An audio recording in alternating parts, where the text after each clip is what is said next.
ऐसा स्तुति गाऊंगा हे यीशु मेरे उद्धार।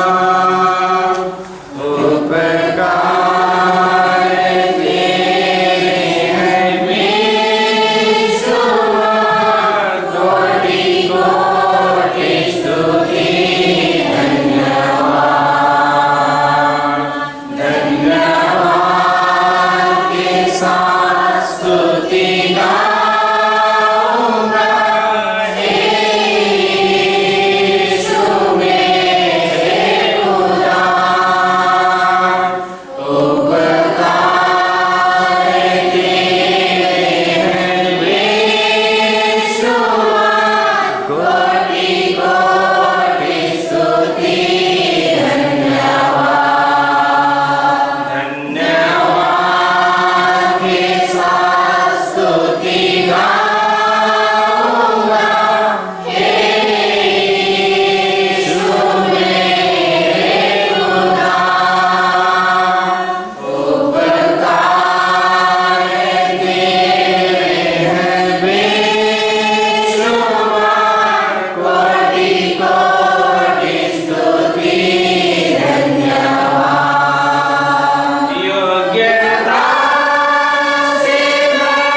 पास्टरों को त्याग करने का विजन और दर्शन है और आज बहुत कीमती समय निकाल कर हमारे बीच में आपके बीच में आए हैं। आइए हम उनका भी ताली बजाकर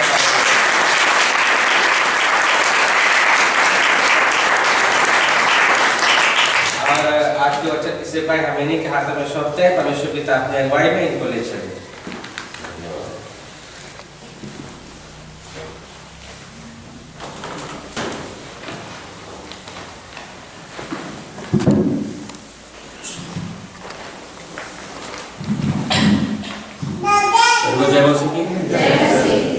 कैसे हैं आप लोग? जैसे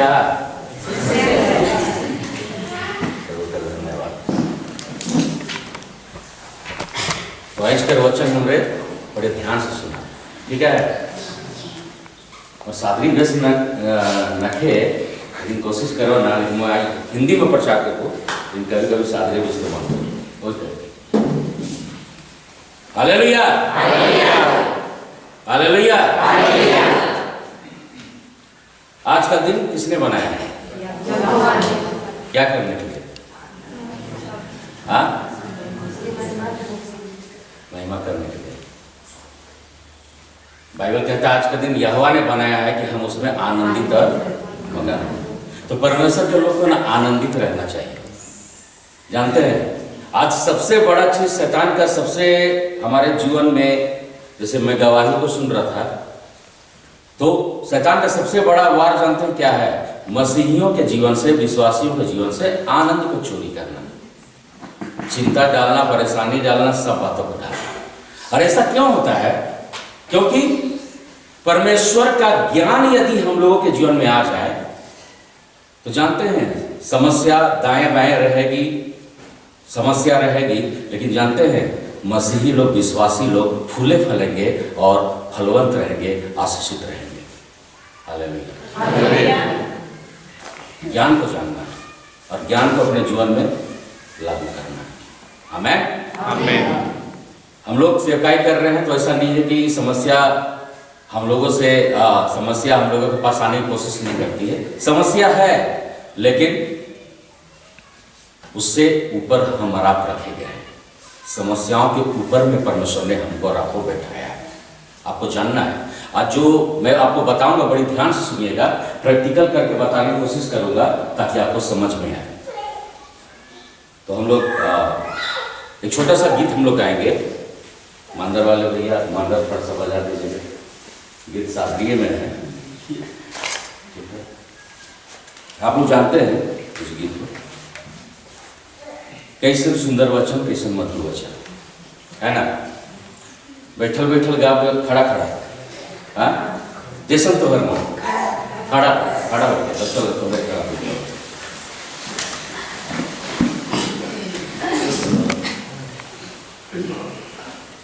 कैसन सुंदर वचन, कैसन मधुर वचन,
स्वर्गीय पिता, प्रभु यीशु के नाम से आपको महिमा देते हैं। आप यहाँ हैं प्रभु, आप जीवितों के परमेश्वर हैं, आप मृतकों के परमेश्वर नहीं हैं। और बाइबल कहता है जो जीवित है वो परमेश्वर की महिमा स्तुति करते हैं, वो स्तुति में विराजमान होते हैं। पिता हम धन्यवाद करते हैं, जीवित कलीसिया को आपने हमें दिया है, जीवित लोगों को आपने हमें दिया है। वो परमेश्वर तू अपने कलीसिया को तैयार कर रहा है जिसमें कोई झुर्री ना हो, कोई कलंक ना हो। ओ पिता ये तेजस्वी कलीसिया को तू तैयार कर रहा है तेरे दूसरे आगमन के लिए, कि जब तू आए तो इस कलीसिया को तू उठा ले प्रभु। पिता हम धन्यवाद करते हैं, यहाँ उपस्थित एक एक लोगों के ऊपर यीशु के पवित्र लहू को लगाते हैं। पवित्र आत्मा इस घड़ी आप काम करे, आप इन्हें समझाए परमेश्वर। जब तक स्वर्ग से ना मिले किसी कोई भी कुछ प्राप्त नहीं कर सकता, और आपने ये अनुग्रह स्वर्ग से दिया है। सुंदर संगति को देने के लिए धन्यवाद, नाम के साथ बुलाने के लिए धन्यवाद, क्योंकि तू हमारे नाम को जानता है। पिता हम धन्यवाद करते हैं इस घड़ी हरेक के जीवन को छू ले पिता। आज हरेक कोई आत्मा में, हरेक कोई मन में, हरेक कोई शरीर में तेरी चंगाई को पाए यीशु मसीह के नाम से। मैं घोषणा करता हूं यीशु के नाम में, आज कोई भी खाली हाथ ना जाने पाए, और तेरे अनुग्रह को लेकर जाए, तेरे ज्ञान को लेकर जाए, तेरे वचन को लेकर जाए, तेरी आत्मा की सामर्थ को लेकर जाए, और परमेश्वर ये तेरी महिमा करने वाले लोग ठहरे। हम यीशु मसीह के नाम से मांगते हैं, दुष्ट की सारी युक्ति को कैंसिल करते हैं यीशु मसीह के नाम में। हम घोषणा करते हैं इनके लिए यीशु के नाम में, यह जीवित परमेश्वर की महिमा करने पाए आत्मा और सच्चाई से। हम यीशु मसीह के नाम से मांगते हैं। हम धन्यवाद करते हैं पिता, आप ये अनुग्रह दे रहे हैं। मैं अपना सब कुछ आपके नियंत्रण में सौंपता हूँ। पवित्र आत्मा मुझसे होकर आप बात करें, हर एक हृदय में आज तेरा वचन ठहर जाए। ये अधिकार से वचन को अपने हृदय में बसने दे, और वचन इनके जीवन में काम करे, इन्हें शुद्ध करे, इन्हें पवित्र करे, और इन्हें खड़ा करे यीशु के नाम में। छोटा से छोटा 1000 और तुझ से तुझ एक सामर्थ्य जाति बन जाए यीशु मसीह के नाम में। पिता हम धन्यवाद करते हैं इस कलीसिया के लिए। हम धन्यवाद करते हैं इस कलीसिया के फाउंडर हमारे रेवरेंड पास्टर गुड़िया के लिए हम धन्यवाद करते हैं पिताजी। मार्शल गुड़िया के लिए हम आपको महिमा देते हैं राजा, जिसके अंदर में जिस बोझ को दिया राजा, एक एपोस्टोलिक कॉलिंग आपने दिया है पिता, और परमेश्वर इस बोझ के तहत पिता निश्चय इस कलीसिया की स्थापना की गई है ताकि तेरे राज्य के लिए तैयार किए जाए। हम धन्यवाद करते हैं रानी गुड़िया के लिए, पास्टर रानी गुड़िया के लिए हम धन्यवाद करते हैं। हम धन्यवाद करते हैं उत्तम गुड़िया के लिए, हम धन्यवाद करते हैं हर एक कांग्रीगेशन के लिए, यहाँ तेरे सेवक पास्टर सत्यम के लिए हम धन्यवाद करते हैं, और उपस्थित हर एक जन के लिए हम तेरा धन्यवाद करते हैं। हम भी आशीषित हुए पिता, आप हम इस कलीसिया में लेकर आए पिता, हम आपको महिमा देते हैं, सब बातों के लिए धन्यवाद करते हैं। प्रार्थना यीशु मसीह के नाम में मांगते हैं, आमीन।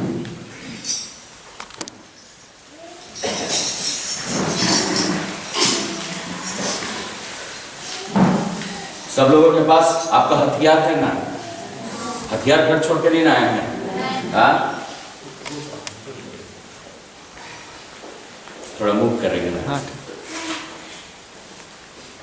एक बार दिखाएंगे। ये हम लोग का क्या है? हथियार है। किसके लिए?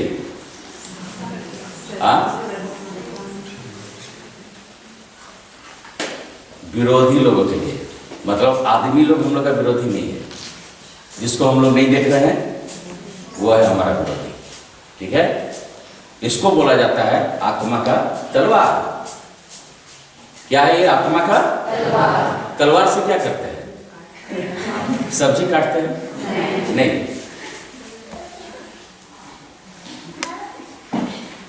तो ये है आत्मा का तलवार, और ये विश्वासी के पास हाथ में भी होना चाहिए और यहाँ होना चाहिए। अगर ये कहीं यात्रा कर रहे हैं, ये मेरे साथ नहीं है, तो यहाँ रहेगा तो यहाँ से निकलेगा, और ये हमारे लिए जरूरी है, हर एक विश्वासी के लिए, हर एक के जीवन में ये होना है। आज सबके पास मोबाइल है कि नहीं? घर घर में आज देखिएगा बच्चा लोग को, कोरोना के समय में क्या हुआ था, बच्चा लोग मोबाइल से पढ़ाई कर रहे थे। तो ये हमारे लिए बहुत जरूरी है, इसको जानना है। आज मैं आपको बताने जा रहा हूँ हमारा जीवन को प्रभु ने कैसे बनाया, उसको मैं आज बताने जा रहा हूँ। कितने लोग गोलियत को जानते हैं? गोलियत, गोलियत का नाम सुने हैं? हाँ तो हाथ उठाएंगे पड़ा, ठीक है? आप लोग सब जानते हैं, लेकिन मैं जानना चाह रहा हूँ कि आप जानते हैं कि नहीं जानते। गोलियत को सब लोग जान रहे हैं? गोलियत कौन था?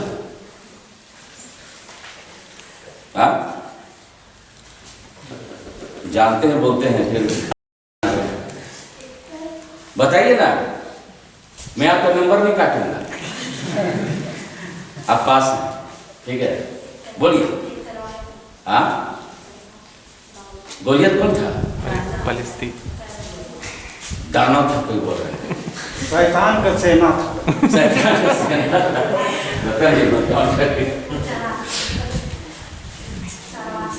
फलिस्ती था और योद्धा था।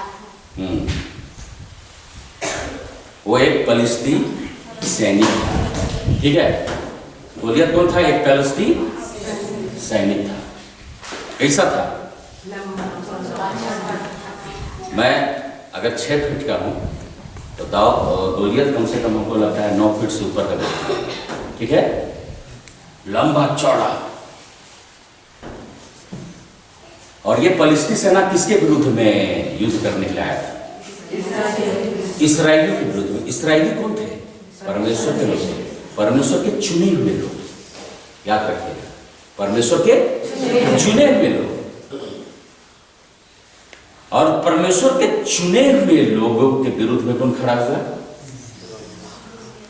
गोलियत खड़ा हुआ, फलिस्ती की ओर से। अब फलिस्ती खड़ा हुआ तो फलिस्ती की तरफ से जानते हैं सेना लोग नहीं लड़ रहे थे। एक सेना में बहुत सारे, एक टुकड़ी में बहुत सारे लोग रहते हैं, सेना लोग रहते हैं। तो उसमें से सेना नहीं लड़ रहे थे, उसमें से फलिस्ती की ओर से एक गोलियत आके खड़ा हो गया। किसके विरुद्ध में? इजरायली सेना के विरुद्ध में। इजरायली सेना और एक गोलियत क्या क्या कर रहे हैं? वो आके फुफकार रहा है, कौन है इजरायली, आओ मेरे सामने। उसका कद काठी और उसका आवाज सुन के इजरायली सेना में हड़कंप मच गया। सामने तो आते हैं लेकिन देख के उसको भाग जाते हैं, क्योंकि वो दिखने ही में इतना भयंकर था और पूरा सैनिक का वस्त्र पहने हुए वो खड़ा हुआ था। इजरायली लोग कौन थे? परमेश्वर के लोग थे। लेकिन क्या हुआ? फलिस्ती गोलियत क्या कर रहा है? उसको डरा रहा है।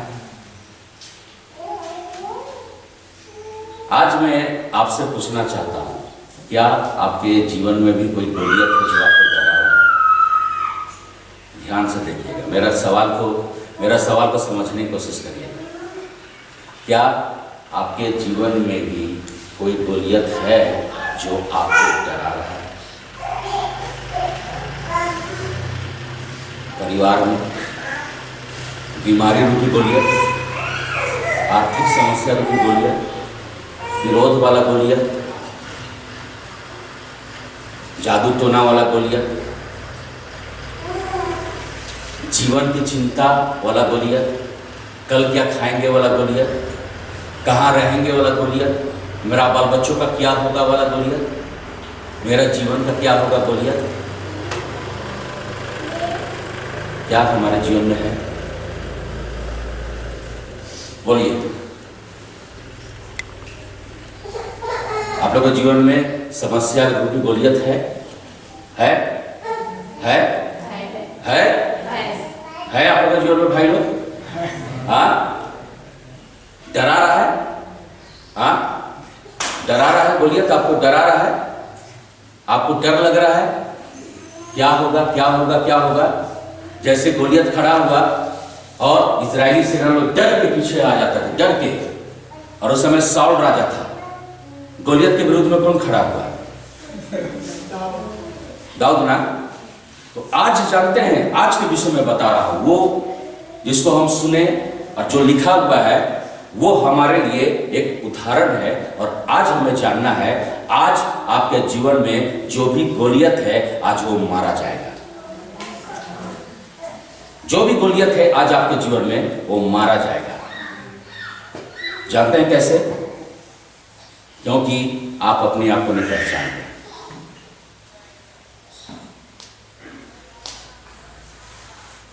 ये कौन सा गांव? आप लोग किस गांव के लोग हैं? कांटी।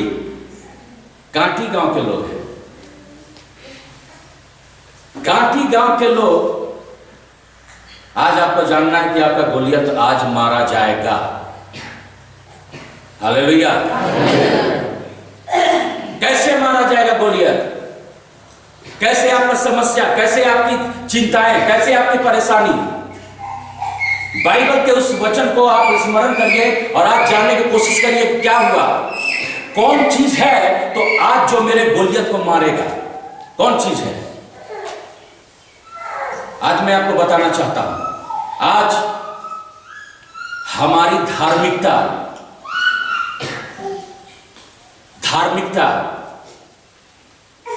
जो हमको और आपको दिया गया है, यह धार्मिकता आज गोलियत को मारेगा। आपको समझना है जो मैं बताने जा रहा हूं। उस गोलियत को दाऊद खड़ा हुआ, जो कौन था? चरवाहा था, एक साधारण आदमी था। और जो काम इजरायली सेना, जो परमेश्वर के चुने हुए लोग थे, जिस पर परमेश्वर का अनुग्रह है, लेकिन वो सेना एक व्यक्ति से वो डर रहा है। लेकिन मेरे प्रियो, एक चरवाहा जो गाय भेड़ बकरी चराया करता था, जो भेड़ चराया करता था, वो चरवाहा गोलियत के विरुद्ध में खड़ा हुआ। जानते हैं क्यों? क्योंकि वो जीवित परमेश्वर की वाचा को जानता था। वाचा, जो बात परमेश्वर कहता है उस बात को परमेश्वर पूरा करता है। इस बात को गोलियत जानता था। और जानते हैं, उसी वाचा के आधार पर गोलियत के विरुद्ध में दाऊद खड़ा हुआ और उसने गोलियत को मारा कि नहीं? मारा कि नहीं? आज आपके जीवन से वो सारी बातें धार्मिकता के द्वारा मारी जाएगी। जानते हैं वो धार्मिकता क्या है? हमको जानना है। भाई सबके पढ़ देंगे 2 कुरिन्थी और उसका 5वां अध्याय और 21 पद को निकालेंगे। 2 कुरिन्थी 5वां अध्याय और 21 पद को ध्यान से, यदि आप बाइबल नहीं लाए हैं ध्यान से सुनिएगा, और बाइबल लाए हैं आप अपने बाइबल में निकालिए। 2 कुरिन्थी 5 अध्याय 21 पद को देखिए क्या लिखता है। जो पाप से अज्ञात था, देखिए आप क्या बोल रहा है? जो पाप से अज्ञात था, मतलब जो पाप को नहीं जानता था। किसके विषय में बोल रहा है? किसके विषय में? आप लोग भाई लोग किसके विषय में बोल रहे हैं ये बात? जो पाप से अज्ञात था, किसके विषय में बात कर रहा है? वचन किसके विषय में बात कर रहा है? आप क्या समझ रहे हैं? वचन को समझना है मेरे प्रियो, नहीं समझिएगा गोलियत परेशान करते रहेगा। मैं आपको बता रहा हूं, क्योंकि बाइबल जानते हैं क्या कहता है? बाइबल कहता है हम लोग और किसी चीज से नाश नहीं होते हैं, लेकिन बाइबल कहता है मेरे ज्ञान नहीं होने से मेरी प्रजा लोग नाश हो रही है। परमेश्वर के ज्ञान नहीं होने से, परमेश्वर का ज्ञान नहीं होने से आज हम लोग निराश पाए जाते हैं, चिंतित पाए जाते हैं। क्या लिखा है? एक बार फिर से, जो पाप से अज्ञात, किसके विषय में बोल रहा है बाइबल? बोलिए यीशु मसीह के विषय में। किसके विषय में बोल रहा है? यीशु मसीह के विषय में बाइबल बात कर रहा है। यीशु मसीह क्या था? पाप से अज्ञात था। तो मतलब वो क्या था? वो धर्मी था, है ना, पवित्र था। जो पाप से अज्ञात था, आगे क्या होता है? उसी को उसने हमारे लिए पाप ठहराया। उसी को मतलब किसको? यीशु को। उसी ने मतलब किसने? परमेश्वर पिता ने अपने बेटे यीशु को किसके लिए? किसके लिए? हमारे लिए। बोलिए मेरे लिए। अपने नाम को लीजिए, बोलिए। जैसे मेरा नाम मनोज है तो मैं बोलूंगा मुझ मनोज के लिए। बोलिए अपने नाम को लेकर बोलिए। जो पाप से अज्ञात था उसी को, मतलब यीशु को उसके पिता ने, परमेश्वर पिता ने किसके लिए?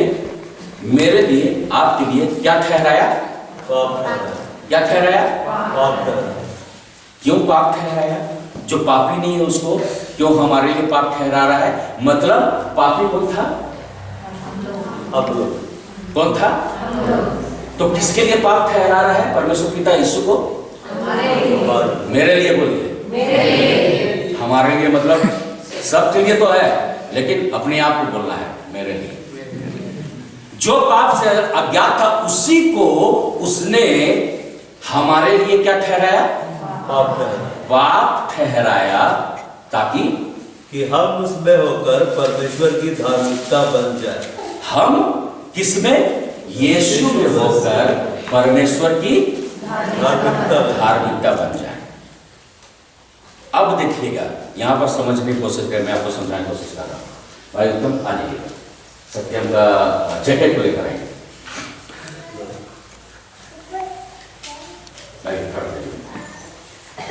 ध्यान से देखिएगा सब लोग इधर, ठीक है? यह है संसार में जीवन बिताने वाला एक व्यक्ति, उदाहरण के लिए बता रहा हूं, समझाने के लिए, ठीक है? ये संसार में जीवन बिताने वाला व्यक्ति है, और मत बोलिएगा कि अपने आप यीशु बना रहा है, उदाहरण के बता रहा है, ठीक है? यह है परमेश्वर पिता का स्थान, जहां यीशु है, पिता है, पवित्र आत्मा। यह है संसार, ठीक है? बाइबल कह रहा है जो पाप से, कि पाप को नहीं जान रहा है, ठीक है? पिता है, इसको कह रहा है कि ये पाप से अनजान है, अज्ञात है। इसको मतलब यीशु को उसने पापी बना रहा है। मेरा स्थान, यीशु का स्थान यहां पर है, संसार का स्थान वहां पर है। तो अब परमेश्वर पिता आपके लिए और मेरे लिए क्या कर रहा है कि परमेश्वर पिता पाप से घृणा करता है। तो संसार पाप में जीवन बिता रहा है, नाना प्रकार के गंदे कामों में जीवन बिता रहा है। परमेश्वर पाप को नहीं देख सकता है, वो पापी से प्रेम करता है, लेकिन पाप से घृणा करता है। तो बाइबल कहता है पाप की मजदूरी, संसार पाप में जीवन बिता रहा है, तो ये मृत्यु की ओर बढ़ रहा है, मतलब अनंत काल की मृत्यु की ओर बढ़ रहा है, मतलब कोई उपाय नहीं रहेगा उसके बाद। तो परमेश्वर पिता देख रहा है कि जिन लोगों को मैंने बनाया है वो पाप में होकर पापी बन गए हैं और पापी बन जाने के कारण हमसे दूर हो गए, मतलब वो अब अपने हिसाब से चल रहे हैं। तब परमेश्वर पिता ने हमारे लिए क्या किया कि ये तो गड़बड़ है, क्योंकि उसने वाचा बांधा है कि मैं मनुष्य को नूह के समय में बोला कि मैं अब जल प्रलय नहीं करूंगा, मैं वाचा बांधता हूं तुमसे। तो परमेश्वर पिता ने क्या किया, बोला देखा पृथ्वी में कोई जल नहीं है जो वहां स्थान ले सके, तो बोला अब स्वयं परमेश्वर को ही उपाय करना पड़ेगा। तो क्या किया पिता, परमेश्वर पिता ने यीशु को देखा, ये निष्कलंक मेमना है जिसमें कोई पाप नहीं है, तो बोला मैं संसार के जगह में, संसार के व्यक्ति के जगह में मैं अपने पुत्र को पापी बनाऊंगा, मतलब मैं स्वयं परमेश्वर उसके लिए पापी ठहरूंगा और मैं उसके स्थान को बदल दूंगा। तो जानते हैं क्या हुआ, जो पाप से अज्ञात था उसी को यीशु के विषय में बोल रहा है, पिता बोल रहा है, उसने मतलब पिता ने संसार के लिए, मतलब हमारे लिए पापी ठहराया, मतलब पिता ने कहा जाओ। तो जानते हैं यीशु आ गया, संसार में आ गया। कहां था, वहां था, है ना। यीशु कहां गया, संसार में आ गया। क्या करने के लिए, पापी बनने के लिए, है ना। और क्या किया, जो संसार जो पापी था उसको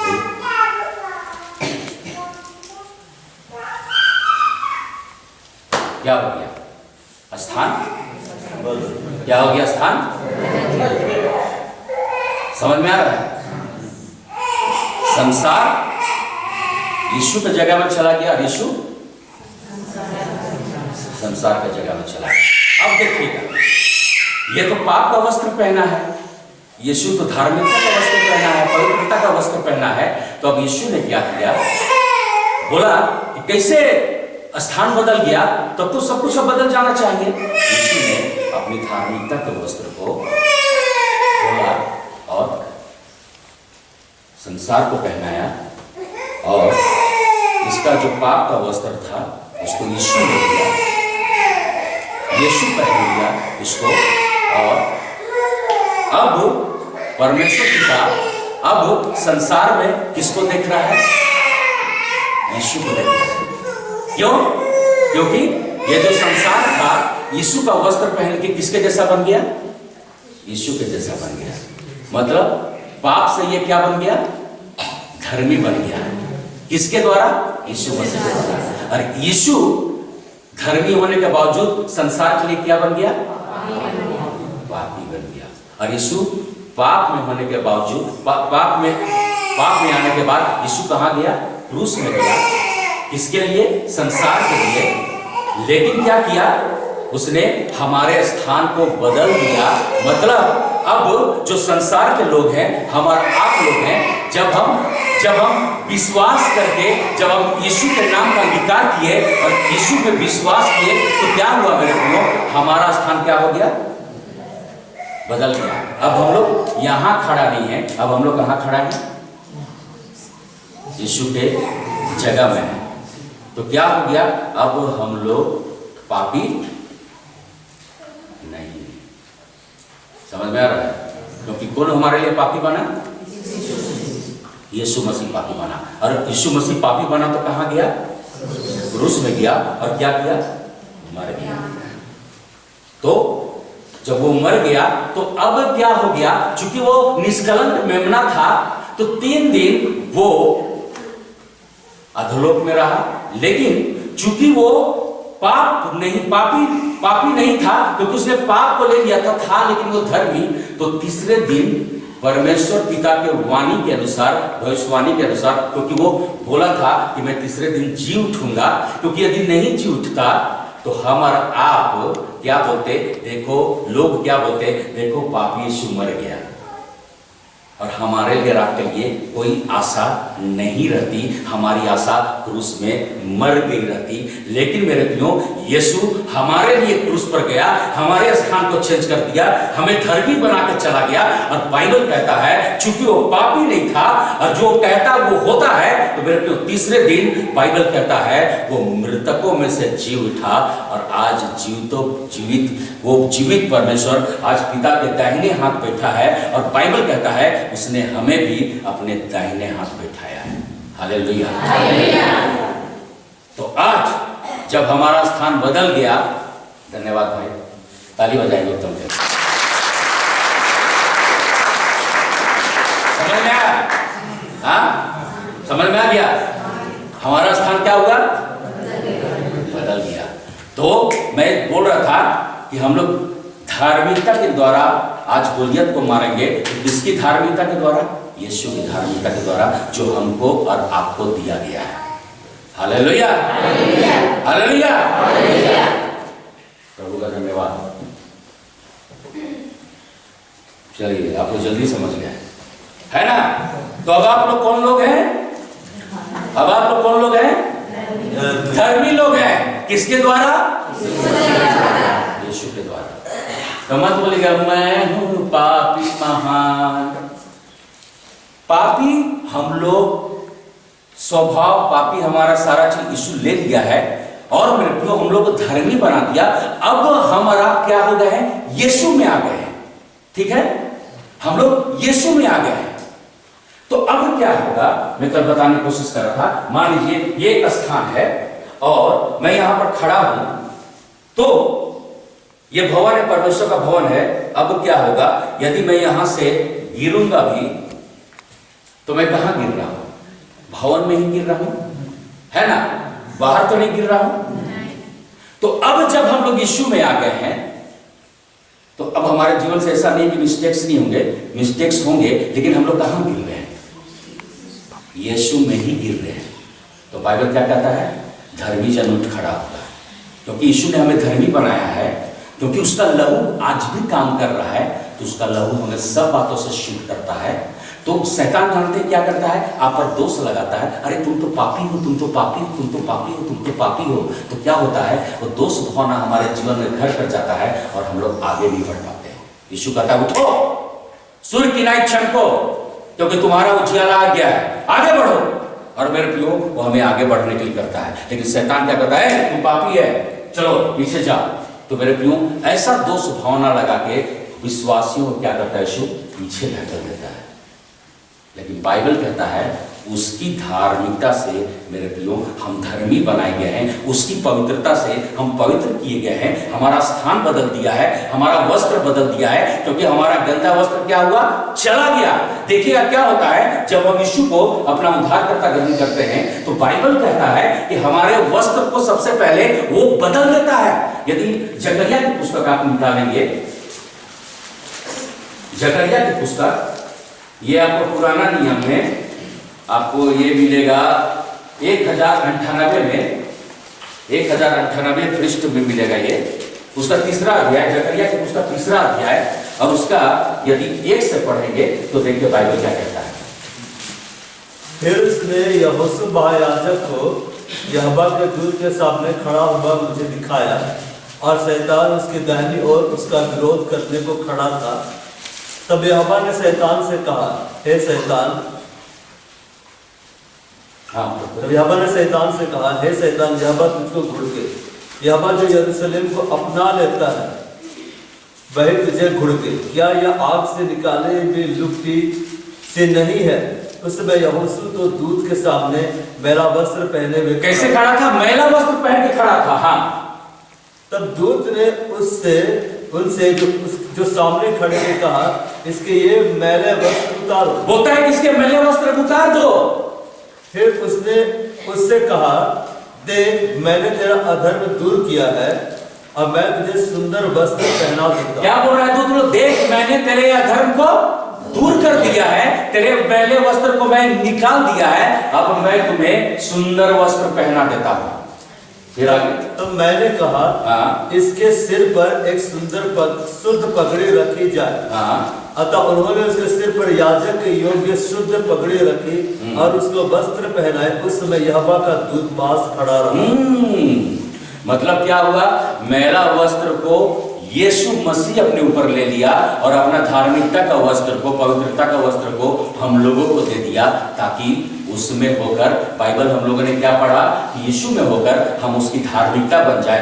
मतलब अब परमेश्वर पिता हम में और आप में अब पापी को नहीं देख रहा है, अब हम में और आप में अपने पुत्र की धार्मिकता को देख रहा है। समझ में आ गया? तो खेला यहीं पर है। शैतान बहुत बार दोष लगाता है, और दोष लगाने के भावना से बहुत सारे लोग मेरे प्रियो उठ नहीं पाते हैं, पीछे पीछे पीछे चले जाते हैं। परमेश्वर कह रहा है उठो, अपने तुम्हारे वस्त्र को हटा दिया गया है, तुम्हारे अधर्म हटा दिए गए हैं। यीशु का लहू आज भी हमें सब बातों से शुद्ध करता है। Hallelujah, hallelujah. आज आपको अपने गोलियत को जानना है, और यीशु की धार्मिकता जो हमको और आपको दी गई है, उसके द्वारा हम आज अपनी गोलियत को मारेंगे जो हम पर दोष लगा रहा है। जानते हैं, नहीं ज्ञान रहने के कारण बाइबल क्या कहता है, मेरे ज्ञान के नहीं होने से मेरे लोग क्या हो रहे हैं, नाश हो रहे हैं। इसलिए देखिए मेरे जीवन में इतनी समस्या, इतनी समस्या, इतनी समस्या। यीशु मसीह बोलेगा क्या मैं तुम्हारे लिए दोबारा आके लहू बहाऊंगा? नहीं, अब मैं दोबारा जरूर आऊंगा अपनी दुल्हन को, अपनी कलीसिया को लेने के लिए, फिर से अपना लहू बहाने के लिए नहीं, क्योंकि मैंने एक बार काम कर दिया है और वो लहू आज भी प्रभावी है, और उस लहू के द्वारा तुम शुद्ध किए गए हो। हमें जानना है। ज्ञान नहीं रहने के कारण, वचन है, वचन यहां नहीं रहने के कारण, जब गोलियत मेरे जीवन को डरा रहा है, तो इजरायली सेना की तरह क्या बोलते हैं, हम लोग बोलते हैं अरे इतने बड़ा चिंता, इतनी बड़ी समस्या, हम लोग समस्या को बड़ा बना रहे हैं, और यीशु को क्या कर रहे हैं?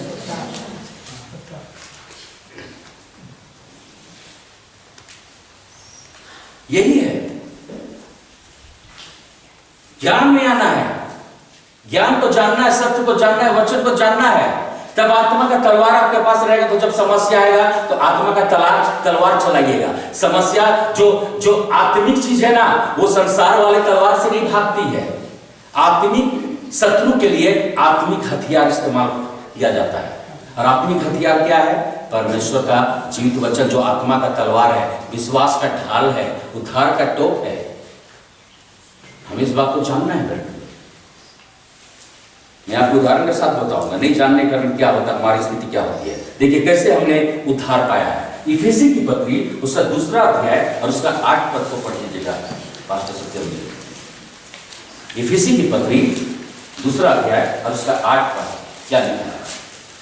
आप लोगों को समझ में आ रहा है बाबा लोग? हाँ, आप लोगों, माँ लोग, बहन लोग, समझ आ रहा है? इफिसी क्योंकि विश्वास के द्वारा अनुग्रह ही से तुम्हारा उद्धार हुआ है। आपका उद्धार मतलब छुटकारा कैसे हुआ? आपने यीशु मसीह पर विश्वास किया, और विश्वास करने के द्वारा आपने क्या किया? उद्धार पाया। आपने विश्वास करने के द्वारा आपने सबने बपतिस्मा लिया, ठीक है? तो बाइबल कहता है जिसने बपतिस्मा लिया उसने क्या किया? यीशु को पहन लिया। तो हमने किसको पहना है? अब मुझ में कौन काम कर रहा है? तो फिर डर कहेगा भैया? हाँ, जब यीशु आपके अंदर में है, वो काम कर रहा है, तो समस्या को डरना चाहिए कि हमको डरना चाहिए? बीमारी को डरना चाहिए कि हमको डरना चाहिए? जादू टोना करने वाला को डरना चाहिए कि हमको डरना चाहिए? हाँ, हालेलुया। समझ में आ रहा है? विश्वास ही से अनुग्रह के द्वारा तुम्हारा क्या हुआ है? उद्धार हुआ है। ये परमेश्वर पिता का दान है, गिफ्ट है, मतलब फ्री ऑफ कॉस्ट। मतलब हमने क्या किया? हमने अंगीकार किया यीशु को, हमने ग्रहण किया, और बाइबल कह रहा है उसने हमें संतान बना लिया। तो जब हम संतान बन गए हैं, क्योंकि यीशु ने अपना हिस्सा हमको शेयर किया, बांट दिया। अब देखिएगा बाइबल कहता है कि जब हम संतान बना लिए गए हैं, तो परमेश्वर पिता मेरा क्या हुआ? क्या हुआ? पिता हुआ, है कि नहीं? यीशु मेरा क्या हुआ? भाई है, ठीक है? यीशु मेरा उद्धार करता है, मेरा भाई। परमेश्वर पिता मेरा क्या है? पिता है। यीशु का पिता कौन है और हमारा पिता कौन है? हाँ, हमारा यीशु का पिता कौन है? तो मेरा और आपका पिता कौन है? परमेश्वर है। तो क्या हुआ? यीशु का भी पिता है या मेरा भी? तो मेरा सर्टिफिकेट में कैसा नाम लिखा रहेगा? नाम मनोज कुमार। स्पिरिचुअल सर्टिफिकेट में नाम मनोज कुमार। फादर ने फादर गॉड, परमेश्वर पिता। यीशु का भी क्या है? नाम जीसस, यीशु मसीह। पिता का नाम पिता परमेश्वर। एड्रेस आप लोग का कांटी यहाँ का संसारिक घर, लेकिन आपका स्पिरिचुअल घर, यीशु मसीह का घर कहाँ है? हमारा आपका घर कहाँ है? एक है ना? हाँ, एक है कि नहीं? तो चेंज हुआ कि नहीं आत्मिक जगत में? जब आपने यीशु को ग्रहण किया तो बदलाव कहाँ आया? मैं 6 फीट का था, यीशु को ग्रहण करने के बाद 6 ही फीट हूँ। तो बदलाव कहाँ आया? कहाँ आया? मैं जैसा सांवला था सांवला ही गोरा नहीं। हाँ, तो बदलाव कहाँ आया? मेरे अंदर बदलाव आया। मेरा भीतरी मनुष्य, तो जिसको इनर मैन बोलते हैं, आत्मा। हम लोग जानते हैं जो हम लोग बाहर दिख रहे हैं वो हम लोग नहीं है। जो आप अंदर है, आत्मा मनोज है। ये तो एक डेरा है जिसको गिरना है। आत्मा मनोज है। और बदलाव कहाँ आया? मेरे अंदर में बदलाव आया। मतलब क्या हुआ? इंजन बदल गया। बाहर वही है, मेरा इंजन बदल गया, मेरा अंदर का स्वभाव बदल गया। क्योंकि पुराना स्वभाव कहाँ गया? यीशु के साथ। तो जब वो यीशु के साथ मेरा पुराना स्वभाव क्रूस पर गया, तो अब हम जब यीशु को ग्रहण किया, उसके नाम का जब हम बपतिस्मा लिए, तो हम लोग यीशु के साथ उसके नए स्वभाव में जन्म लिए। और जब नए स्वभाव में जन्म लिए, तो अब हमें समस्या, अब हमें मनोज को नहीं देखना चाहिए। किसको देखना चाहिए? यीशु को देखना चाहिए। अरे यीशु है, मत जाओ। लेकिन आज बड़ी धड़ल्ले से हमारे पास आ रहा है समस्या। क्या कारण है? बाइबल कहता है यदि तुम सत्य को जानोगे और सत्य तुम्हें जानना है। मेरे प्रिय, यीशु हमारे अंदर है। बोलिए, यीशु मेरे अंदर है। मुझ में मसीह का मन है। यीशु मेरे अंदर है। मैं यीशु में हूं। मैं और यीशु एक है। हम अलग नहीं है। हमारा पिता भी एक है, हमारा घर भी एक है। हालेलुया। समझ में आ रहा है? तो अब समस्या को देख के हम रोएंगे नहीं, बल्कि समस्या को देख के क्या करेंगे? क्या करेंगे? आओ आओ आओ आओ। हम थोड़े हैं मनुष्य देख के आ रहे हो। मुझमें कौन है? यीशु है। दूर से देखा मनुष्य था, पास आया तो देखा ये तो यीशु है। मतलब अरे नहीं बाबा, ये तो आग जल रहा है। आत्मिक जगत में जब दिखाई देगा, तो आत्मिक लोग जानते कैसे दिखाई देता है? आग। हालेलुया। नहीं जानने के कारण क्या होता है? ओ समस्या समस्या समस्या समस्या समस्या। इतना चर्चा समस्या का करते जितना यीशु का चर्चा नहीं करते हैं। यीशु मेरे लिए इतना बड़ा बड़ा काम करके किया, उसका चर्चा नहीं। अगर कभी बोले अरे चलिए तो आज हम लोग बैठ के धन्यवाद देते हैं, यीशु ने मेरे जीवन में इतना काम किया है, हम लोग को उद्धार करता, हमारे लिए एक अच्छा जगह तैयार किया जहां हम लोग जाकर आराधना करते हैं, चलो यीशु का धन्यवाद देते हैं। क्या होता है?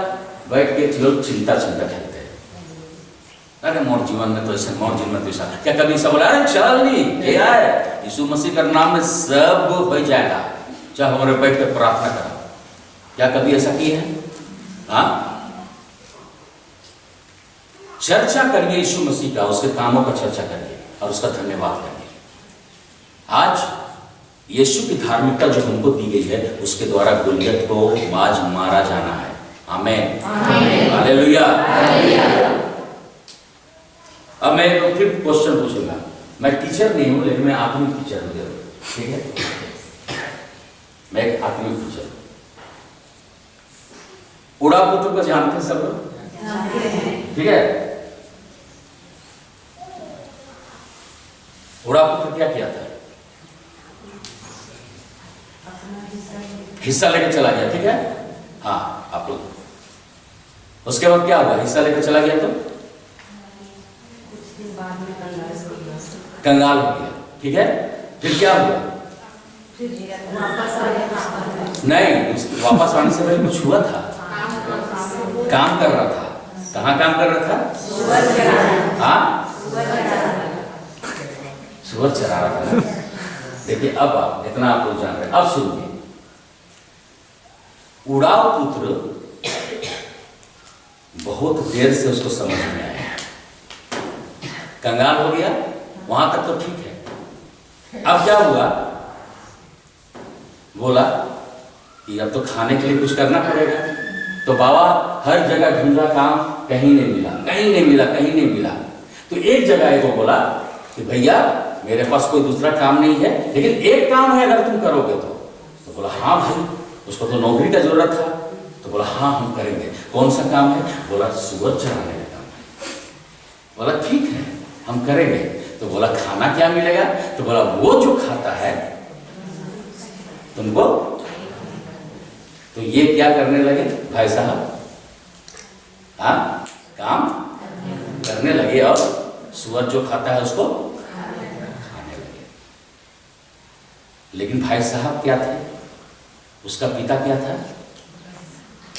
क्या था उसका पिता? धनवान व्यक्ति था। समझ में आ रहा है?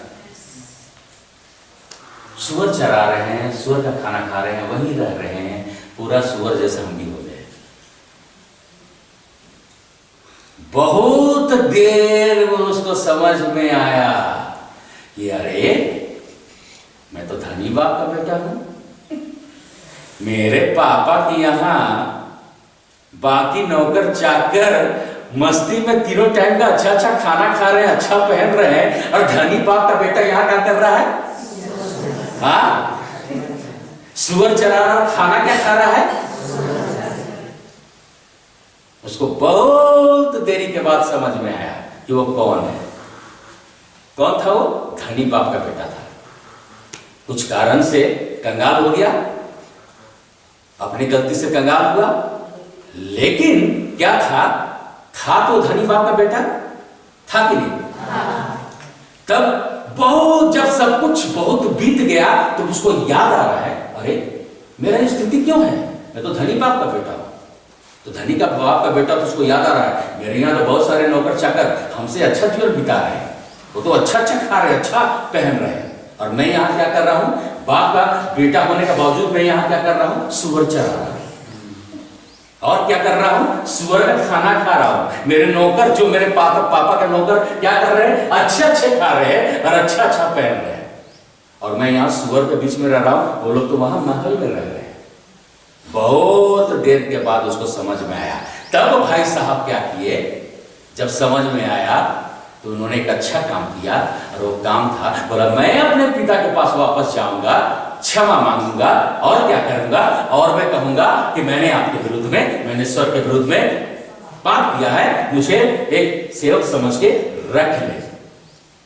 जब वो ऐसा करने के लिए गया, मेरे प्रियो बाइबल बतलाता है उसका पिता दूर से ही देखा, और मेरे प्रियो जो इतना दिन सुअर के साथ जीवन बिता रहा था, उसी का खाना खा रहा था, जब वो फटेहाल स्थिति में आ रहा है, उसका पिता दूर से देखा, अरे ये तो मेरा बेटा है।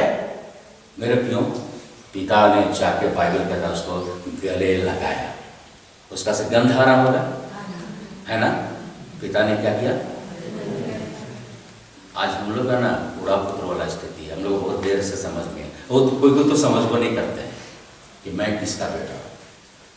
इसीलिए जानते हैं गोलियत आज मेरे जीवन में चढ़ के काम कर रहा है। जिस दिन आपको समझ में आ गया कि आप लोग कौन लोग हैं ना, जैसे दाऊद ने क्या कहा, ये खतना रहित फलिस्ती कौन है जो जीवित परमेश्वर की सेना पर ललकारे?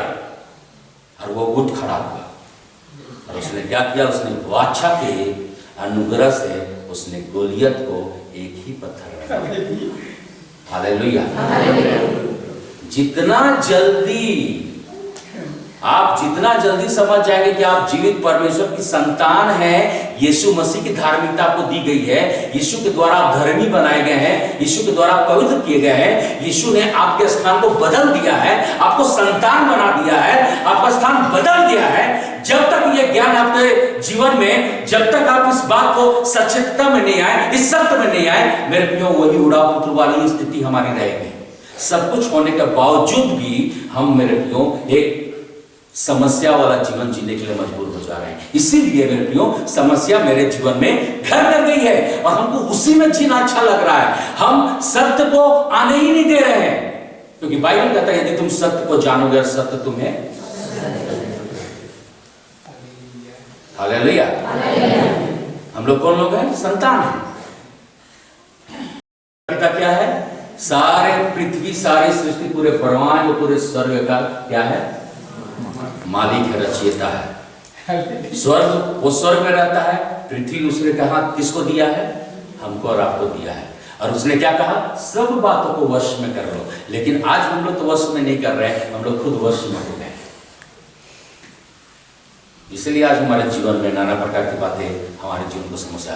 यदि आज इस ज्ञान को आप लोग ले लेते हैं और उठ खड़े होते हैं, बोले ए समस्या अब मैं नहीं करूंगा, ए चिंता अब मैं नहीं करूंगा, ए बीमारी अब मैं नहीं करूंगा, क्योंकि मैंने जान लिया है कि मैं जीवित परमेश्वर की संतान हूं और मेरे प्रभु यीशु मसीह ने मेरे लिए लहू बहाया है।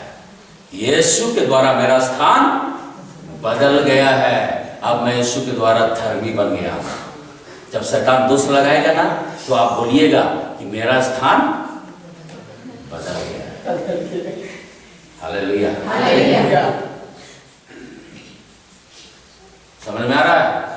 कितने लोग? हाथ उठा के दिखाइए सबको। आप लोग कौन लोग हैं? परमेश्वर के। अब प्रभु ने आशीष दिया अपने लोगों को कि जिस काम में हाथ डालोगे वो फलवंत होगा, आशीषित होगा। आप और हमारे ऊपर जानते हैं किसका आशीष आ गया? अब्राहम का आशीष आ गया। अब्राहम क्या था? बहुत धनी व्यक्ति था, सब कुछ उसके पास, बहुत सारी बातें थे। कैसे आ गया? यीशु मसीह के द्वारा आ गया। अब्राहम की हर एक आशीष यीशु के द्वारा हमारे और आपके जीवन में आ गया। तो आप यदि खेती करने वाले हैं, परमेश्वर आपकी खेती को आशीष करेगा। यदि आपके पास गाय बकरी भेड़ है, परमेश्वर उसको आशीष करेगा। यदि आप व्यवसाय कर रहे हैं, प्रभु उसको आशीष करेगा। यदि आप नौकरी कर रहे हैं, प्रभु उसको आशीष करेगा। यदि आप पढ़ाई कर रहे हैं, प्रभु उसको आशीष करेगा। यदि आप नौकरी की तैयारी कर रहे हैं, प्रभु उसको आशीष करेगा। सेवकाई कर रहे हैं, प्रभु उसको आशीष करेगा। सब बातों को वो आशीष करेगा। क्यों? क्योंकि हम लोग आशीषित परमेश्वर की संतान हैं। हालेलुया। जो पिता का है वो किसका है? पिता ने क्या कहा? वो पुत्र क्या बोल रहा है? प्रभु पिता मैं इस योग्य नहीं। पिता उसका बात को सुन ही नहीं रहा है।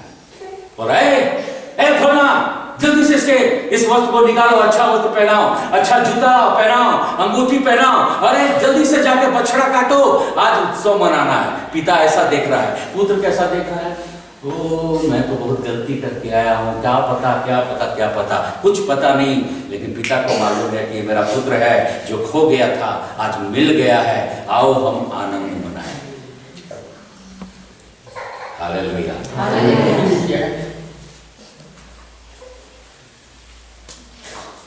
परमेश्वर के लोगों के लिए, मेरे प्रियो, परमेश्वर के लोग समस्या में होने के लिए नहीं, परमेश्वर के लोग चिंता में होने के लिए नहीं, बल्कि चिंता को भगाने के लिए, समस्याओं को भगाने के लिए परमेश्वर ने उनको खड़ा किया है। आमीन। हालेलुया। भाई लोग गवाही दे रहे थे, हमारे जीवन में गवाही है। क्यों? क्योंकि वो काम कर रहा है। वो पिता नहीं जो आपकी समस्याओं को देख के हंसे, बोले रहो समस्या में, मजा आ रहा है। वो पिता नहीं है। उड़ा पुत्र गया तो क्या, पिता को उसका फटेहाल देख के, स्थिति देख के बोला कि हाँ इसको ऐसे ही थोड़ा दिन रहने देते हैं। नहीं, अब ये मेरे राज्य में, मेरे क्षेत्र में आया है, मेरा बेटा मेरे पास आया है, तो जो मैं हूं वैसा ये रहेगा। तो बोला इसको हमारे जैसा बना, इसका फटेहाल वाला चीज को हटाओ, अब इसको मेरे जैसा बनाओ। आपका गोलियत आज यीशु की धार्मिकता जो हमको और आपको दी गई है वो मारा जाएगा मेरे in the name of Jesus, Yeshu Masih के नाम में। आमेन आमेन आमेन। भय को कहिए है भय। बाइबल कहता है दूसरा तिमोथी, मैं बता रहा हूं, दूसरा तिमोथी 1:7 परमेश्वर ने हमें भय की आत्मा नहीं दी है, सामर्थ, प्रेम और संयम की आत्मा दी है। बोलता है अपनी सारी चिंता मुझ पे डाल दो क्योंकि मुझे तुम्हारा ध्यान है। आज आप चिंता लेके आप चलिएगा, आप वैसे ही बनिएगा। मेरे प्रियो, बूढ़ा पुत्र को देर से समझ में आया, हमें जल्दी समझ में आना चाहिए, तब हम उस अनुग्रह को हम लोग उपभोग करेंगे, हम लोग एंजॉय करेंगे। नहीं तो बाकी लोग भी दुखी, संसार में आप भी दुखी। मेरे प्रियो, जब दोनों चलेंगे, दोनों दुखी, तो पता नहीं चलेगा कि यीशु किसके जीवन में काम किया है। यीशु के लोगों को तो कुछ अलग होना चाहिए कि नहीं? आप भी दुखी, बोले गए अच्छा आपने यीशु को ग्रहण किया, क्या मिला? बाहर कुछ नहीं मिला, जो मिला अंदर मिला। क्या मिला? उसका आनंद मिला, उसका अनुग्रह मिला, उसका विश्वास मिला, उसका सामर्थ्य मिला। तो बोलेगा लेकिन दिखाई तो नहीं दे रहा है। क्यों? क्योंकि वो भी वैसे ही, आप भी वैसे ही। समझ में आ रहा है? हम लोग अलग लोग हैं, मेरे भाई लोग, मेरे बहन लोग। प्रभु ने बदल दिया, इंजन को बदल दिया है, भीतरी मनुष्यत्व को बदल दिया है, अपने जैसा बना दिया है। क्यों? क्योंकि उसके लोग जो अनुग्रह दे दिया गया है, बाइबल कहता है कि हमारा और आपका छुटकारा सोना चांदी से हुआ है, किससे हुआ है? यीशु के बहुमूल्य लहू के द्वारा। लहू में क्या होता है? लहू में प्राण होता है। यीशु ने हमारे लिए अपना लहू, मतलब लहू किसके लिए बहाया जाता है? लहू जीवन देने के लिए बहाया जाता है। आप देखेंगे कि यदि कोई किसी का एक्सीडेंट होता है और उसका लहू यदि बह गया है, उसको क्या दिया जाता है? क्या चढ़ाया जाता है? खून चढ़ाया जाता है। क्यों? ताकि उसका जीवन वापस आए। यीशु ने क्या किया? हमें अपना जीवन दे दिया, हमें अपने जीवन से खरीद लिया, अपने लहू से खरीद लिया। मतलब क्या हुआ? क्यों खरीदा? क्योंकि हमारा उसकी दृष्टि में कीमती लोग हैं। हम बोलते हैं हम कांटी गांव के लोग हैं, मेरा तो कोई भी हैसियत नहीं है, मेरे पास तो कुछ भी नहीं है। मेरे प्रियो, आपको नहीं मालूम, आपके पास कुछ हो ना हो, स्वर्ग को मालूम है कि आप कौन लोग हैं। बूढ़ा पुत्र को मालूम नहीं था, इसलिए सूर वाली स्थिति है। लेकिन जब वो जाना तो उसका जीवन क्या हुआ? फिर से पहले जैसा हो गया। हालेलुया। हमें जानना है यीशु ने हमारे लिए, आपके लिए लहू बहा दिया है। अब आप मसीह में नई सृष्टि बन गए हैं। नई सृष्टि का मतलब है अब यीशु ने आपको अपना जीवन का श्वास आपके अंदर में डाला है, अपना आत्मा दे दिया। अब वो स्वर्ग में नहीं है, अब वहां से कहां आ गया रहने के लिए? हमारे अंदर आ गया है। तो जब वो हमारे अंदर है तो अब हम किसको लेकर चल रहे हैं? यीशु को लेकर चल रहे हैं। अब हम किसको लेकर चल रहे हैं? अगर स्वर्ग का रहने वाला परमेश्वर मेरे अंदर आ गया है तो मतलब हम क्या बन गए? स्वर्गीय स्थान बन गए। तो हम स्वर्ग को लेकर चल रहे हैं। तो जब हम स्वर्ग को लेकर चल रहे हैं, यीशु यहाँ आ गया है, पिता यहाँ आ गया है, पवित्र आत्मा यहाँ आ गया है, तो उसका सैनिक लोग किसके साथ रहेगा? हाँ, किसके पास रहेगा? इसीलिए तो बाइबल कहता है कि वो अपने दूतों को तेरे निमित्त आज्ञा देगा, भी तेरी रक्षा करेंगे। उसका दूत लोग भी, मतलब हम लोग क्या बन गए? सत्यम, हम लोग एयरपोर्ट बन गए। एयरपोर्ट में क्या होता है? हवाई जहाज उतरता है। तो स्वर्गीय अनुग्रह क्या हो रहा है? उतर रहा है। आप स्वर्गीय परमेश्वर का स्थान बन गए। क्या तुम नहीं जानते तुम्हारा शरीर पवित्र आत्मा का मंदिर है? तो कौन मंदिर बना? हमारा। तो हम किसको लेकर चल रहे हैं? तो अब हम ईश्वर, हम अलग, हम लोग एक है। अब ये नहीं है, अब ये है, एक है। तो जब यीशु मेरे अंदर में चल रहा है तो समस्या को किससे बात करना पड़ेगा? मुझसे या यीशु से? अब मेरा टेंशन खत्म। अब यीशु अब समस्याओं से बात करेगा। परेशानी से बात करेगा, चिंताओं से बात करेगा, आपकी आर्थिक समस्या से बात करेगा, आपकी बेरोजगारी से बात करेगा, आपके सब बातों से बात करेगा। यीशु बात करेगा, वो मेरे लिए करेगा। हालेलुया। किसके द्वारा करेगा? हमारे द्वारा करेगा। वो अंदर काम कर रहा है और हमारा बाहर काम करेगा। आमीन। समझ में आ गया? हाँ। तो अब चिंता खेलिएगा नहीं ना? हाँ, अब समस्याओं के ऊपर हंसेंगे। हाँ, चलिए तो बार हंसिए। आप लोग हंसते हो, बहुत अच्छा लगे। चलिए हंसिए अब। चलिए बोलिए, हंसिए हंसिए। जानते हैं हंसने के लिए लोगों को पैसा देना पड़ता है कि नहीं? तो भाई हाँ, शहर में है ना, ज्वाइन करना पड़ता है। यहाँ तो परमेश्वर ने को मुफ्त में हंसी दिया है, फिर भी गम में है ना, उदासी। ऐसा लग रहा है कि क्या हो गया भाई। चलिए हंसिए।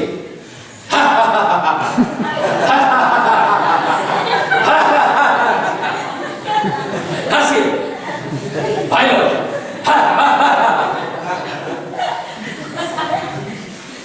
ये है परमेश्वर का स्वभाव, आनंद। उसकी उपस्थिति में जब वो मेरे जीवन से काम करेगा तो गोलियत, निराशा को आज जाना ही है। निराशा से कह दो, निराशा आज चले जा। बेस लगा थे? समझ में आवत है? कटी कटी की वैसे ये अनुग्रह है। This is the grace of God. यह परमेश्वर का अनुग्रह है। तो जितना जल्दी हो सके उड़ाव पुत्र मत बनिए, सचेतता में होश में आ जाइए। जल्दी से जान जाइए आप लोग कौन लोग हैं, और प्रार्थना में सामर्थ्य है, वचन में सामर्थ्य है, उसका उपयोग करिए। समस्या में वचन और प्रार्थना का उपयोग करिए। आप देखिएगा एस्थर रानी 3 दिन का उपवास में 3 दिन में वो पूरे देश को हिला दी, इजरायली यहूदी जाति को बचा दी। तो परमेश्वर ने आज हमको और आपको भी अनुग्रह दिया है। अब हम ना कहें अरे मैं तो गरीब हूं, नहीं, हमरे गरीब न थी। बाइबल बताएगा यीशु मसीह हमारे लिए और आपके लिए धनी होने पर भी गरीब बन गया, ताकि उसके गरीब हो जाने से हम और आप क्या किए जाए। तो हमारा बोलना, जानते हैं हमारे जीवन को कौन संचालित करता है? यीशु तो करता है। यहाँ कौन करता है? हमारा जीव संचालित करता है। आप जैसा जीव से, जैसा नाव को देखे है ना, क्या होता है? चकुआ होएला नहीं, पतवार का काम करेला, जने जने उनके जायका हो, उन्हें उनके करे पड़ेगा, उसके बाद उन्हें चलिए। तो वैसे हमारे जीव जैसे बोलता हो वैसे हमारे जीवन में होता, क्योंकि जीव पर वश में जीवन और मृत्यु हो।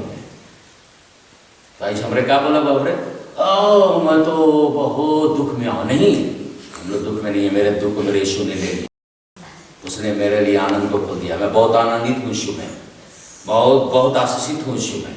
चलिए बोलिए, मैं आशीषित हूँ, मैं धनी हूँ, मैं फलवंत हूँ, मैं संतान हूँ। सब प्रकार की आशीष यीशु के द्वारा मेरे जीवन में है। मैं वीर हूँ, मैं कमजोर नहीं हूँ, मैं सामर्थी हूँ।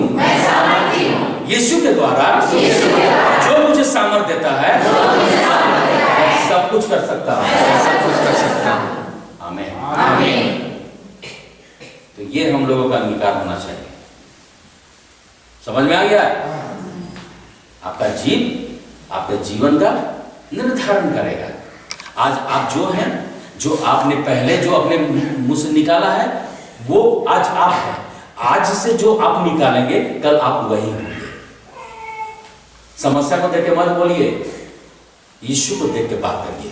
यीशु होगा तो चेला लोग जब नाव में जा रहा था, आंधी तूफान आया, तो चेला लोग क्या हुआ?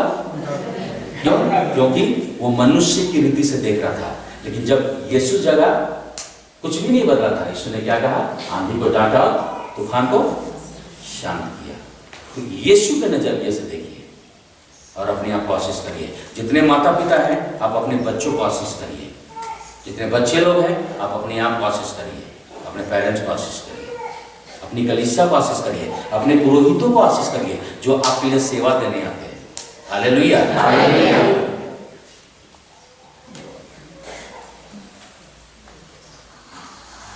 उसके कोड़े खाने से हमारा चंगे हो गए। एक बार एक बहुत बड़ा समस्या मेरे जीवन में आया और मैं किसी को नहीं बता पाता था उस समस्या को। मैं प्रभु में नया नया बढ़ रहा था। क्या हुआ, प्रभु का आत्मा, मैंने डॉक्टर को दिखाया, मेरे ब्लड में इन्फेक्शन आ गया था। तो डॉक्टर को दिखाया, डॉक्टर ने बोला कि आपको बहुत दवाई खाना पड़ेगा, मतलब बहुत। और दवाई का एक खुराक का दाम था उस समय 7,500 रुपये, और बोल रहा है कि आपको बहुत खुराक खाना पड़ेगा। ये मेरे पुराने पापों का, पुराना जब मैं संसार में जीवन बिताया करता था, नशा, हर प्रकार का गंदा काम मेरा जीवन में था, तो उसके कारण मेरे जीवन में समस्या आई थी। तब जब वो समस्या मेरे जीवन में आई, डॉक्टर ने कह दिया, तो अब क्या हुआ कि मैं डर गया, कैसे करूं, क्या करूं। तो अब उस समय में मेरा मन उदास हो गया और मैं उदासी में रहने लगा। मैं अपने दोस्तों से कटने लगा, मतलब मुझको किसी से बात करने का मन नहीं कर रहा है, क्योंकि मेरे अंदर में दुख है, उदासी है, हमको समझ में नहीं आ रहा है। यीशु को हमने ग्रहण कर लिया है, लेकिन उस समय मेरा विश्वास एकदम, मतलब इतना नहीं हो रहा है कि प्रभु मुझे इससे बाहर निकाल सकता है। तब मैं एक दिन वचन को, मैं पवित्र आत्मा मुझे प्रेरित किए कि वचन को पढ़ो, और मैं पढ़ रहा हूँ, वैसे मैं ये कर रहा हूँ। तो नहमिया की पुस्तक में मैं निकाला तो परमेश्वर मुझे उसको पढ़ने के लिए प्रेरित कर रहा है। तो एक जगह में जब मैं उसका आया, 8वां अध्याय था, उसका 10वां पद, उसमें लिखा है कि तुम्हारा मन उदास मत हो, क्योंकि परमेश्वर में आनंदित रहना ही तुम्हारी सामर्थ्य, तुम्हारा दृढ़ है। जैसे ही ये वचन आया मेरे अंदर में, मेरे जो बंधन था टूटने, मैं महसूस किया कि वो बंधन टूट रहा है। डर का, अविश्वास का बंधन, संदेह का बंधन टूट रहा है। और उसके बाद पवित्र आत्मा ने मेरे अंदर में प्रेरित किया कि यीशु ने तुम्हारे लिए लहू बहाया है, उसके कोड़े खाने से तुम चंगे हुए हो। और तब जो डॉक्टर ने बोला था कि इतना दवाई खाना पड़ेगा, इतना पैसा खर्च होगा, पवित्र आत्मा ने मेरे अंदर में व्यक्तिगत रीति से मुझसे बात किया। वो मेरे लिए प्रकाशन था। पवित्र आत्मा ने कहा यीशु पर विश्वास करो और उसके वचन पर विश्वास करो। मैंने भी, चूंकि मैं उस समय तैयारी कर रहा था और मेरे पास इतना पैसा भी नहीं था कि मैं कहां से उतना पैसा हर महीना लाता, तो मैंने पूरा विश्वास यीशु मसीह पर कर लिया। डर भी लगता था कि क्या मैं ऐसा करके गलती कर रहा हूं, ऐसा वाला संदेह भी आता था कि क्या हम गलती कर रहे हैं, और अगर ठीक नहीं हुआ तो बीमारी तो मेरा बढ़ेगा, और बीमारी बढ़ेगा तो मेरा क्या होगा, यह भी मन में संदेह आ रहा है। लेकिन पवित्र आत्मा बोल रहा है नहीं, यीशु ने तुम्हारे लिए लहू बहाया है, उसके कोड़े खाने से तुम चंगा हुए हो। तो बोला अंगीकार करो कि उसके कोड़े खाने से तुम चंगा हो। ऐसा चलता रहा, चलता रहा, चलता रहा। डर कभी कभी पीछे ढकेल देता, मन में आता कि नहीं हम गलती कर रहे हैं, डॉक्टर के पास हमको जाना चाहिए, दवाई लेना चाहिए। लेकिन फिर पवित्र आत्मा बोलता है नहीं, उसका जीवित वचन तेरे लिए है, वचन में सामर्थ है, वचन एक बीज है, तुम इसको ग्रहण करो। ऐसा करते करते मेरे को एक दिन आया जब मैंने अपने ब्लड का टेस्ट कराया, तो मैंने देखा यीशु मसीह ने मुझे जिता दिया था, सब खत्म, टोटली। हालेलुया।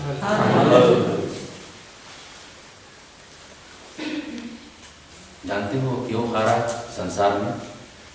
ताकि हम जीते, उसके लोग जीते।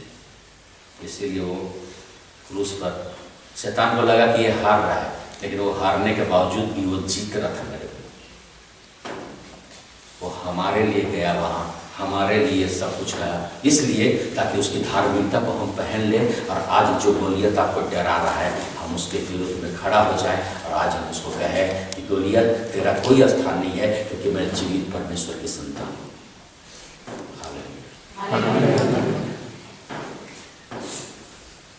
समझ में आया? तो ये है हमारा रापसलियत। हमने यीशु को पहन लिया है, हम उसकी संतान बन गए। जब संतान बन गए हैं, यीशु ने क्या किया? साझा कर दिया सब कुछ। अपने पिता का नाम हमको दे दिया, अपना स्वर्गीय स्थान दे दिया, पृथ्वी भी हम लोगों को दे दिया। बोला मैं तो काम करके चला गया, अब मेरे भाई और बहनों अब तुम काम करो, तुम्हारे द्वारा मैं काम करूंगा।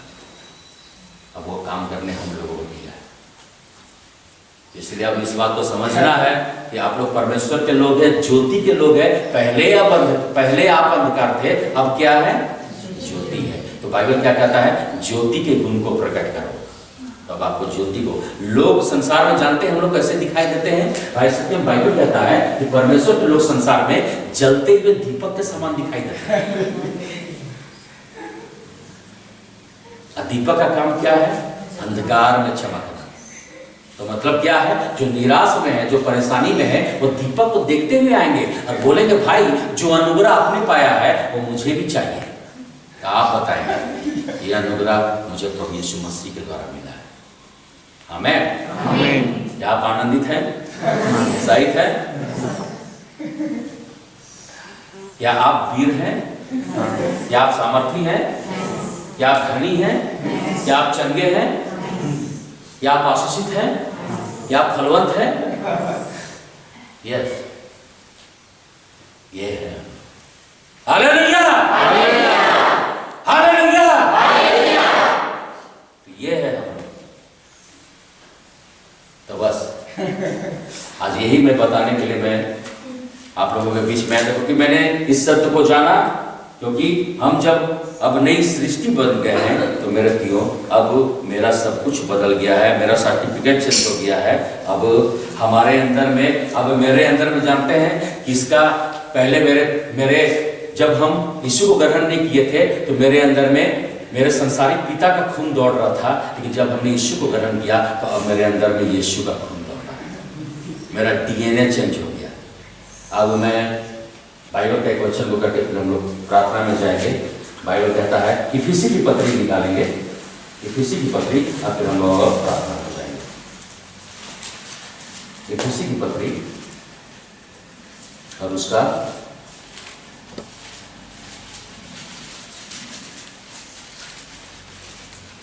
13 पद से पढ़ेंगे। सत्य 13 पद से पढ़ेंगे। इफिसी की पत्री दूसरा अध्याय 13 पद से।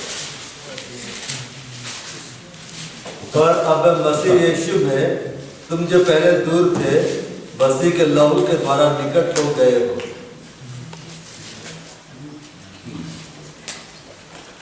आगे, हाँ, मसीह के लहू के द्वारा हम निकट हो गए हैं, क्योंकि वही हमारा मेल है। यीशु हमारा मेल है, जिसने दोनों को एक कर लिया, पिता और हमको एक कर लिया, और अलग करने वाले दीवार को जो बीच में थी ढा दिया। जो अलग करने वाला दीवार था उसको ढा दिया, और अपने शरीर में पैर अर्थात वह व्यवस्था जिसकी आज्ञाएं विधियों की रीति पर थी मिटा दिया।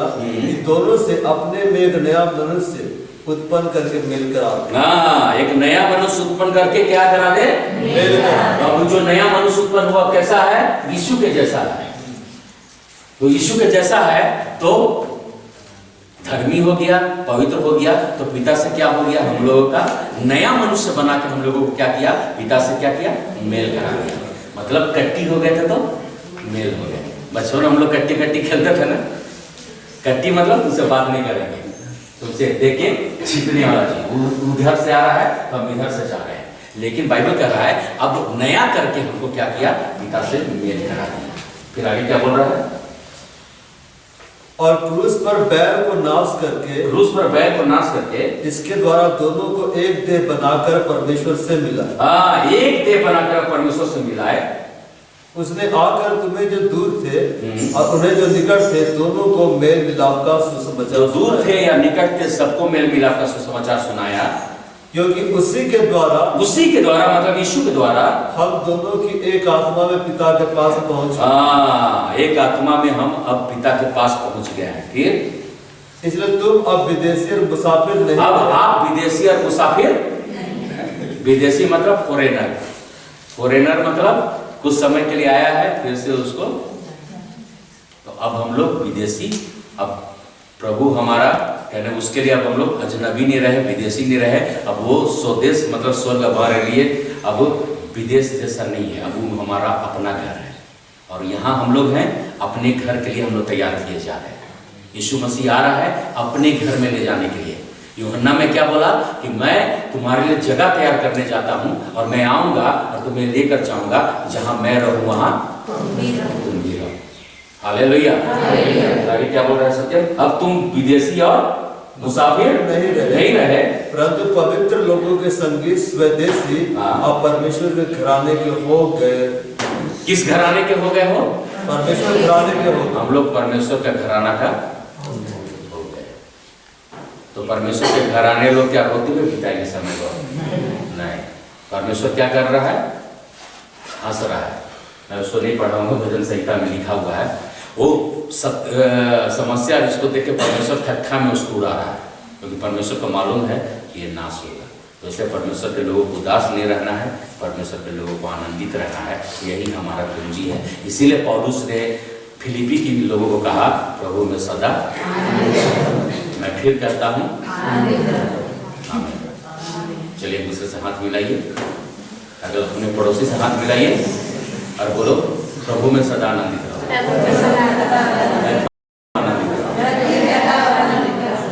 आमीन। हालेलुया। क्या आप आनंदित हैं?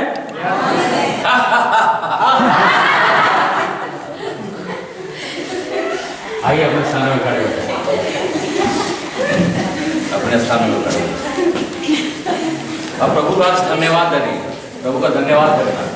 जिस शब्द को आपने जाना है उसका धन्यवाद करना। आपको बताने आया कि तुम मेरे लोग हो, आपको बताने आया आपकी पहचान को, आपको बताने आया कि आप उसकी संतान, उसके घराने के लोग हैं। वो खोजते हुए आया करते हो। आप साधारण लोग नहीं हैं, आप असाधारण लोग हैं। आइए अपने घंटों को खोलिए, उसका धन्यवाद दीजिए। सब लोग धन्यवाद दीजिए। आप गिनती लोग हैं मेरे भाई, आप गिनती लोग, उसकी संतान लोग हैं, उसकी संतान है आप धर्मी लोग हैं, आप पवित्र किए गए लोग हैं। नया मनुष्य बना के आपको परमेश्वर से मिल कर आया।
आपने नया मन दिया है, नया कर दिया है राजा, धन्यवाद करते हैं।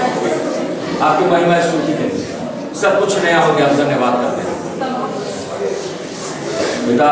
बिल्कुल नया अनुग्रह आपने दिया है बेटा, हम धन्यवाद करते हैं। हम तेरी महिमा तेरी स्तुति करते हैं। तूने अपने वचन को भेज कर चंगा किया है और जिस गड्ढे में पड़े उससे बाहर निकाला है। हम आपका धन्यवाद करते हैं, हम धन्यवाद करते हैं, हम ब्लेस करते हैं। इस कलीसिया को हम बढ़ने के लिए आशीष करते हैं, फलने फूलने के लिए आशीष करते हैं, और अधिक महिमा में जाने के लिए आशीष करते हैं। ये गवाह बन जाए यीशु मसीह के नाम में, ये फलवत किया जाए यीशु मसीह के नाम में, ये अच्छी फसल काटने पाए यीशु मसीह के नाम में, या और अधिक संख्या बढ़ने पाए यीशु के नाम में, यीशु मसीह के नाम से मांगते हैं। हम डिक्लेयर करते, घोषणा करते हैं, हम घोषणा करते यीशु के नाम में। अभी पहले जैसा सब कुछ नया कर दिया, सब कुछ नया कर दिया। चंगाई की घोषणा करते हैं, यीशु के नाम आपने चंगा किया है। दुष्ट आत्माओं के हर एक बातों से आपने आजाद किया, धन्यवाद करते हैं। अपने लहू में आपने छुपा लिया, बहुत धन्यवाद। अपने अनुग्रह में आपने ले लिया, बहुत धन्यवाद। आपने प्रकाश बनाया, बहुत धन्यवाद। सेवा करने के लिए बनाया, बहुत धन्यवाद। और हम आपको सारी महिमा देते हैं, हर बातों के लिए धन्यवाद करते हैं। आज अपनी वजह प्रशंसा और आपके नाम को देते हैं, सब बातों के लिए धन्यवाद। प्रार्थना सुनने के लिए धन्यवाद, धन्यवाद। यीशु मसीह के नाम से मांगते हैं, आमीन।